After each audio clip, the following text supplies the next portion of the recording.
Good afternoon, ladies and gentlemen. I'm delighted to welcome Secretary Mike Pompeo to the Foreign Office for his first bilateral visit to Britain, and it is a privilege to reaffirm the strength of the friendship between our two countries. The Anglo-American alliance was forged in the greatest struggle against tyranny the world has ever known. We'll soon commemorate the 75th anniversary of the Normandy landings, when Britain and America joined forces with our allies to begin the liberation of Europe. We look forward to welcoming President Trump to mark that occasion, and it's fitting that Secretary Pompeo should be our guest on VE Day. I'm proud to say that in defence and security, Britain and America cooperate more closely than any two countries in the world. We keep our people safe. We entrust one another with intelligence that saves lives on both sides of the Atlantic. Just last year, when the Russian state used a chemical weapon in Salisbury, America responded by expelling 60 Russian officials, more than any other country, an act of friendship for which I repeat my thanks. We stand together in defence of the values upon which our nations were founded. Today, Secretary Pompeo and I met faith leaders, including the Archbishop of Canterbury, to discuss how we can better protect freedom of religion in a world where people of all faiths, including 245 million Christians, face persecution for practicing their beliefs. This is an issue close to both our hearts. The recent atrocities in New Zealand and Sri Lanka remind us just why. And I'm thankful that today we have a glimmer of light with the news that Asia Bibi will be able to embark on a new chapter of her life. I welcome the government of Pakistan's commitment to uphold the rule of law following the decision of its Supreme Court to confirm her acquittal. Britain's primary concern has always been the safety of Asia Bibi and her family, and we've been in contact with our partners to help ensure she gets the freedom and security she deserves. Today, the Prime Minister and I have had excellent discussions with Secretary Pompeo on a range of global challenges, including China and the situations in Yemen and Iran. Let me focus on two of those. First, Iran. The UK and US work incredibly closely on Iran, including to counter Iran's destabilizing activity in the Middle East. Whilst we both agree that Iran must never be able to acquire a nuclear weapon, it's no secret that we have a different approach on how best to achieve that. The UK has continued to support the nuclear deal, which is a key achievement of the global non-proliferation architecture, because we believe it's in our shared security interests. But today's announcement from Tehran about its commitments under the deal is an unwelcome step. I urge Iran not to take further escalatory steps and to stand by its commitments. Sanctions were lifted in exchange for restrictions on Iran's nuclear program. Should Iran cease to observe its nuclear commitments, there would, of course, be consequences. For as long as Iran keeps its commitments, then so too will the United Kingdom. Turning to Venezuela, I am deeply concerned by the plight of the Venezuelan people who have suffered so much at the hands of Maduro, and we must intensify pressure on the regime, including through potential further sanctions, and condemn those who are propping up Maduro, particularly Russia, whose deployment of military personnel in Caracas will achieve nothing except prolong the suffering of the Venezuelan people. So that's why earlier today the Foreign Office expressed our deep concern about the Kremlin's actions to the Russian chargé d'affaires. As we respond to these challenges, Britain and America are united by the values that have always been at the heart of our alliance. Our countries cherish the same beliefs in liberty, democracy and the rule of law. The anniversary of D-Day reminds us how the valour and sacrifice of a previous generation saved those values from tyranny, and our duty is to follow humbly in that great tradition. So let me close by repeating my welcome to Mike, who is a great friend of the UK. We are proud to stand shoulder to shoulder with the United States to defend our common values. Thank you. Thank you, Foreign Secretary Hunt. This is my first trip to the United Kingdom as Secretary of State.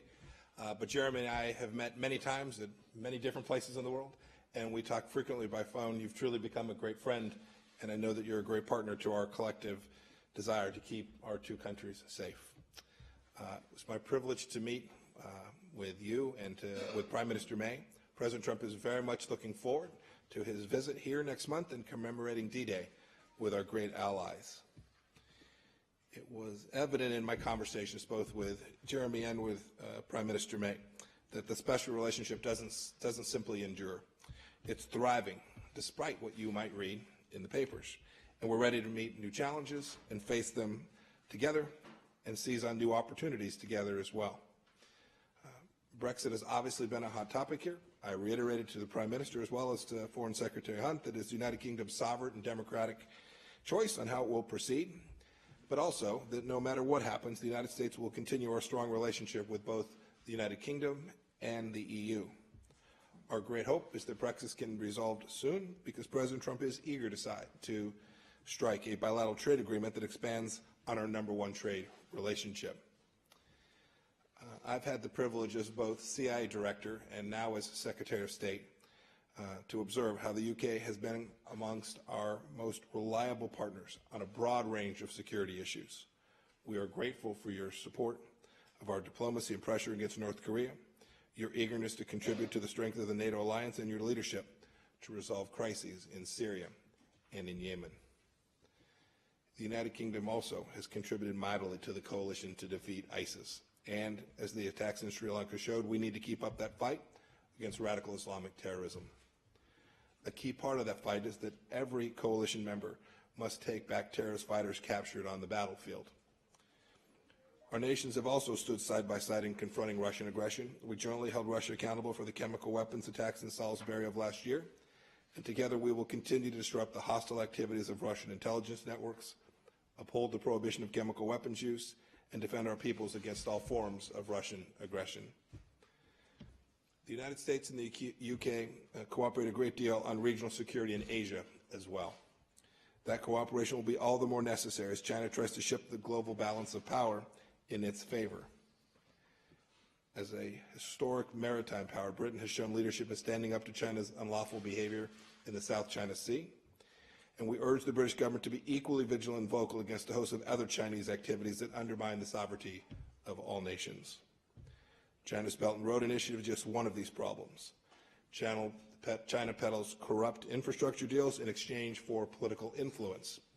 Its bribe-fueled debt trap diplomacy undermines good governments and threatens to upend the free market economic model on which so many countries depend, and which has lifted up hundreds of millions of people out of poverty.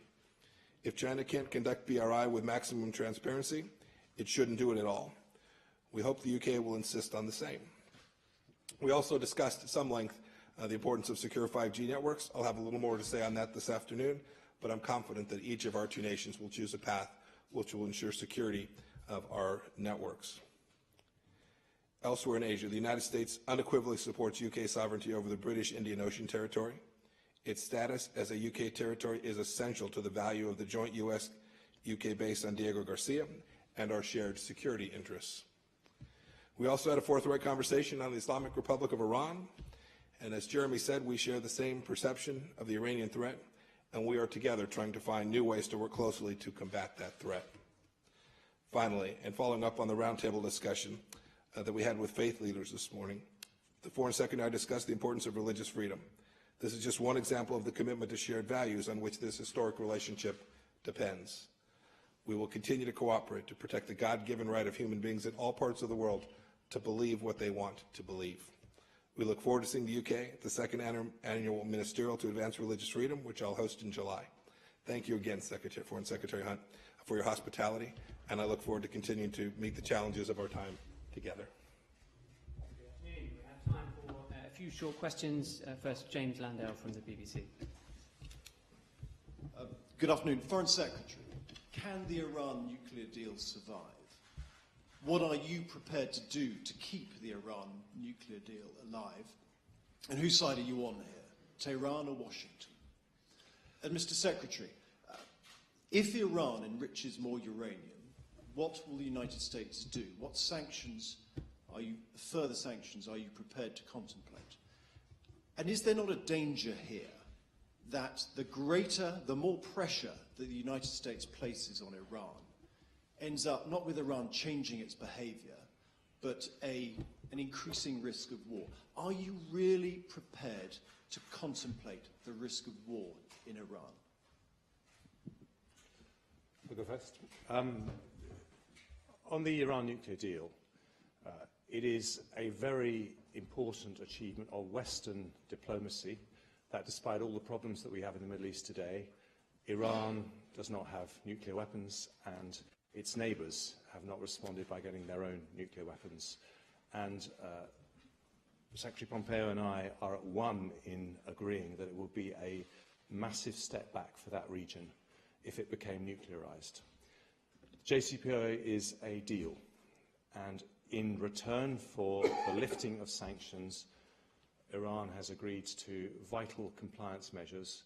If they break that deal, then there will be consequences in terms of how European powers react. So we urge the Iranians to think very long and hard before they break that deal. It is in no one's interest. It is certainly not in their interest, because the moment they go nuclear, their neighbours will as well.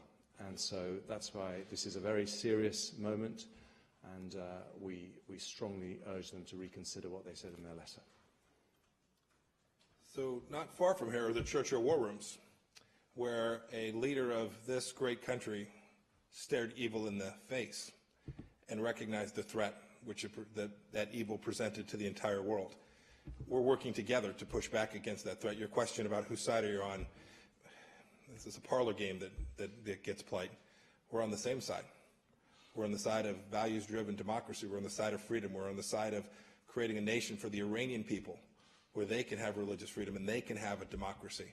We're on the side of Europe so that it can exist without assassination campaigns being conducted in its own capitals. We're on this side together. We're on the side of urging a nation not to underwrite Hezbollah, which presents risks to Israel. These are things that Jeremy and I and our two countries share and have in common, and we are each determined to ensure that that outcome is ultimately achieved. Courtney McBride, Wall Street Journal. Thank you both. Mr. Secretary, what does the selective noncompliance announcement from Iran specifically mean for the U.S.? I mean, does it change anything? I mean, are you concerned that this removes remaining safeguards against nuclear activity? And for Mr. Foreign Secretary, are you ruling out immediate sanctions? You sound as though you're urging Iran to resume or remain in compliance. Are you ruling out an immediate response from the UK and from Europe more broadly? And beyond that, is there a red line? So as for the United States, first of all, I've seen the reporting, I've seen the letter that's been sent. I think it was intentionally ambiguous. We'll have to wait to see what Iran's actions actually are. They've made a number of statements about actions they threatened to do in order to get the world to jump. We'll see what they actually do. The United States will wait to observe that. And when we do, we'll make good decisions. We've made a decision different than the United Kingdom has with respect to the JCPOA. And so Iran's decision to depart from the JCPOA for us mostly is about their decision to work on their nuclear program, to create pathways which might reduce their breakout time. These are the things that are essential for us to continue to work and to observe. And I am confident that as we watch Iran's activity, that the United Kingdom and our European partners will move forward together to ensure that Iran has no pathway for a nuclear weapons system. According to the letter that we've received this morning, there's a 60-day window before Iran plans to do anything, and they need to be very clear that if they don't comply with the JCPOA, there will be consequences. And I'm sure that I'm speaking for my European colleagues in that respect as well. This is a very big moment for Iran. Their economy is in a state of severe distress. It's the last thing they should be doing for the Iranian people, to be investing money in renuclearizing, and it will make them less secure, not more secure. Rosa Brown from the Daily Mail. If Britain gives partial access to Huawei to its 5G network, will that affect your special relationship with Britain, and how concerned are you? And if I may, are you frustrated by Britain's reluctance to take back its foreign fighters from Syria? And Secretary of State, is this Huawei deal worth risking Britain's special relationship with America? Thank you. So I have great confidence that the United Kingdom will never take an action that will break this special relationship, just so you should know up front more broadly. With respect to 5G, we'll continue to have technical discussions. We're making our views very well known From America's perspective, each country has a sovereign right to make its own decision about how to deal with the challenge.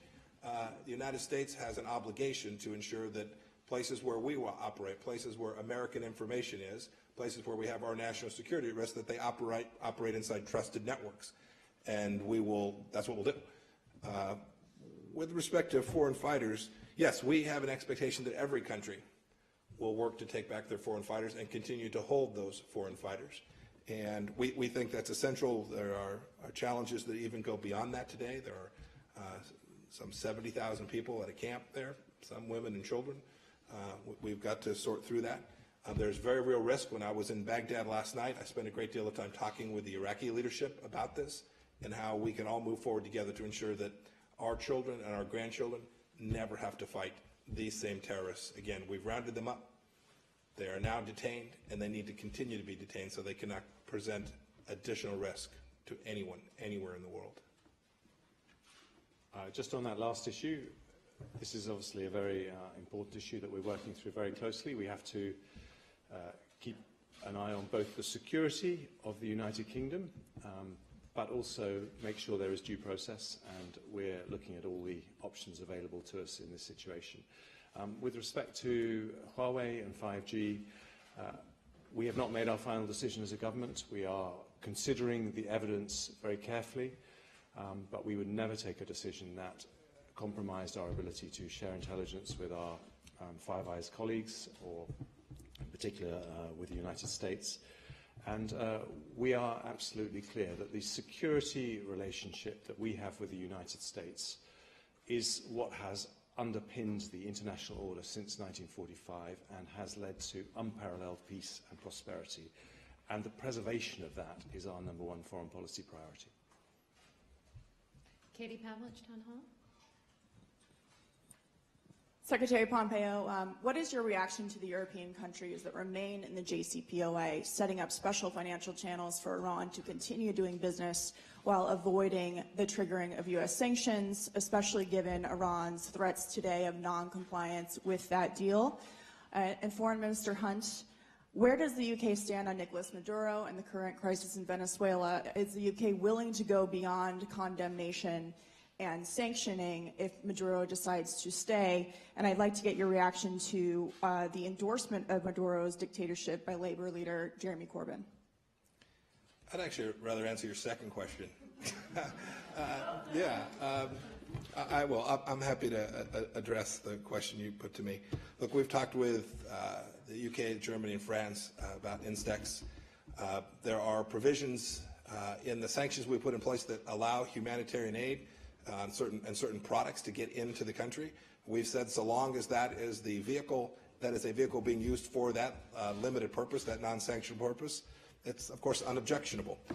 When transactions move beyond that, it doesn't matter what vehicle is out there. If the transaction is sanctionable, we will evaluate it, review it, and if appropriate, levy sanctions against those that were involved in that transaction. It's very straightforward.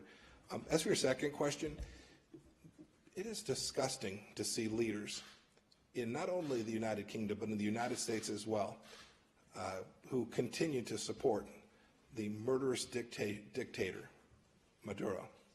And it is not in either of our countries' best interest for those leaders to continue to advocate on their behalf. The Venezuelan people have spoken. Through their constitutional mechanism, they have put Juan Guaido as their interim president, that he is the duly elected leader there. And Maduro is on borrowed time. And to see American leaders or leaders from this country continue to provide support and comfort to a regime that has created so much devastation, so much destruction. I was in Colombia. I saw those families who had to make choices about whether to feed their children on even days or odd days. That is a direct result of Nicolas Maduro, and no leader in a country with Western democratic values ought to stand behind them. This is a country where 3 million people have fled the country. GDP has gone down by 40% in the last 4 years. People can't access basic medicine. People are rifling through rubbish bags to get food in the streets. And John McDonnell describes this as socialism in action. And I think people need to draw their own conclusions about what his own plans might be for the UK. Ladies and gentlemen, thank you very much. I'm afraid that's all we've got time for today. Thank you.